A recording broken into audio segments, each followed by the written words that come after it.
What's up, guys? Gonna do a follow-up to my boxing video that I dropped yesterday.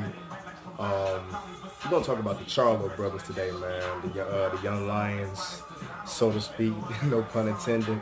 But I did a little teaser about them yesterday when I was talking about the Super 147 division. When I was talking about there's some other guys in other divisions. It's just not as stacked as that 147 division. And right now, I think the Charlo brothers will be the perfect solution to clear up all this drama and this controversy that's going on between Canelo and Triple G.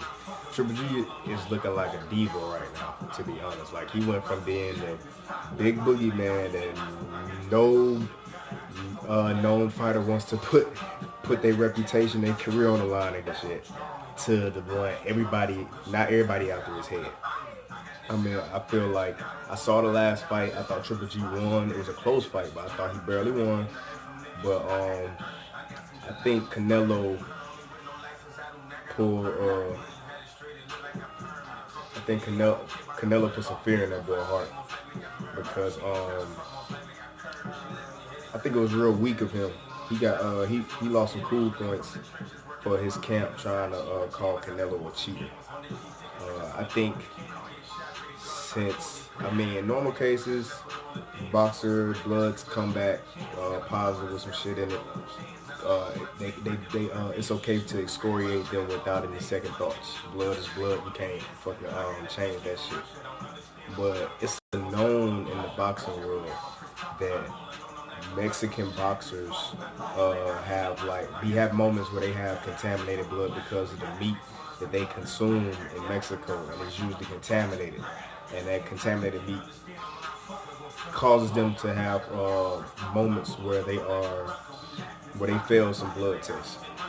And since that's a known in the boxing world to everyone, including Triple G, I feel like that should have just been swept under the rug just to get this fight going, because everybody was ready for this rematch. And the fact that he did it so last minute. The fight was probably was right on the horizon, and they pulled that out. And I'm like, that is some bullshit. They should have swept that on the rug. That was gonna be even more money. And I feel like he just did it just because he was soft. Mainly because, for one, he fought the dude before already. It's not like y'all first time fighting, so you just wary about like what could happen if you get in the ring with this dude. Like, you know that that's most likely to meet. Canelo ain't no damn cheater. He just trying to do that shit to get out of the fight, because I think he was scared. I don't think he could have. A lot of people feel like Canelo was gonna win a rematch anyway. So I think he wanted to kind of keep his bad boy reputation, but it's making him look weak right now. And Jermall, he's sniffing that out. He said he got to fight Triple G for everything he stands for. I don't know what that means for everything Triple G stands for, which is looking soft, or fight him for everything he stands for, meaning like, bro, this is my career fight. Me putting Triple G down would catapult my career. And I think it would. I think that'd be great for the division. Jermall Charlo, the middleweight brother, already has a belt. And right now, while Triple G is kind of sitting idle right now, I feel like the next person he should fight, if this Canelo Triple G thing doesn't get worked out and the dust will clear on that, the next person he could fight to keep the action going would be Jermall Charlo. Right now, don't quote me correctly. I mean, don't hold it against me if I say his name wrong. But I know the Sergey something Chinko, he's about to fight Daniel Jacobs. Yeah, Daniel Jacobs, for the vacated title that was just stripped from Triple G. I don't get it, man. You lost the belt trying to make sure the negotiations was taken care of for this fight, just to end up snitching. Like, I don't get that. If it came from somebody else, Cam, then it wouldn't look as bad. But since it came from you, and you're like the main catapult of like, no, he's a cheater, while everybody else is kind of like, bro, he's from Mexico. You know, they most likely is due to the meat. Like, even Jermell Charlo, who I'm gonna talk about later, said stop eating that bad meat, come down to 154. But he's the only one that's really just seriously calling him a cheater. I think he's just trying to back out the fight. He even lost the whole title to it. So, I mean, I don't get it. He's so wishy-washy. But they're about to fight for his vacated title. And I think if the fight between Triple G and Jermall Charlo is an immediate solution to all this stagnancy. I think Jermall, since he's already a title holder, should fight the winner between Daniel Jacobs and Sergey. And if it's that would be a good unification fight. And if Jermall ends up taking that belt from the winner between them two, he'll have 2 belts. He'll be the more, he probably wouldn't be, belt wise, he'll be the higher ranking fighter in the division, even though Triple G is still probably the main face. It'll be barely though at that point. And I think they would be due for a huge super fight for a big unification for all the belts. And then like that'd be more ammo Jermall could use to get Triple G to fight him, because he feel like Triple G is running from him. And he could be like, bro, come get your belt back that you never technically lost anyway. Come beat me for it. And in the meantime, I'm gonna try to take your belt.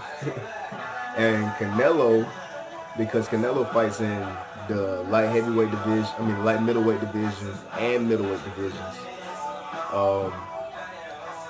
I feel like he can fight Jermell Charlo, because Jermell Charlo is the #1 ranking junior middleweight, aka light middleweight in the world right now.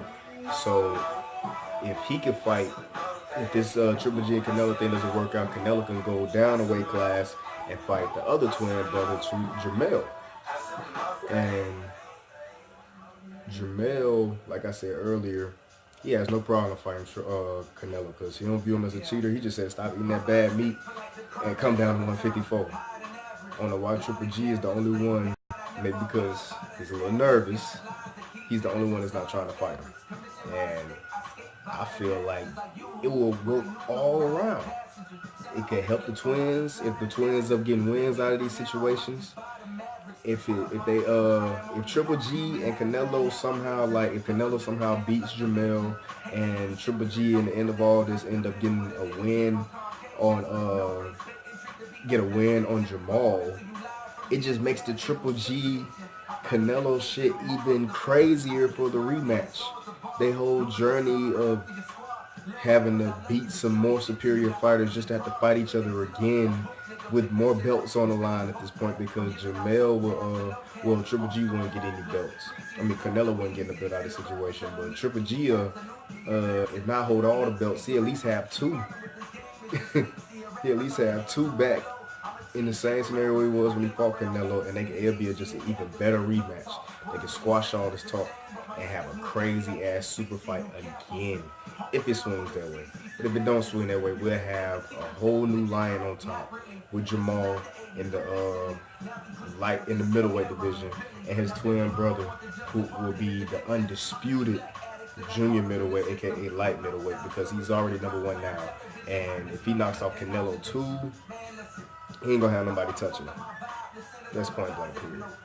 But it was appreciate your guys giving me your time today, man. Definitely hit that like button if you like the video. Drop a comment, leave some comments down below. I respond to all my comments, especially if I get any. And if you want to listen, check out my previous video on the 147 division that has flashy skill boxers like Danny Garcia, Errol Spence, Terrence Crawford, Keith Thurman, Sean Porter. You should check that video out too. I gave a lot of details on potential fights in that division as well, man. Again, this is Quez. If you want to follow me on Instagram, my Instagram is 3_ZEUQ. That is Quez spelled backwards. Again, that is at 3_ZEUQ. You guys stay blessed out here, man, and I'm gonna get you another video next time.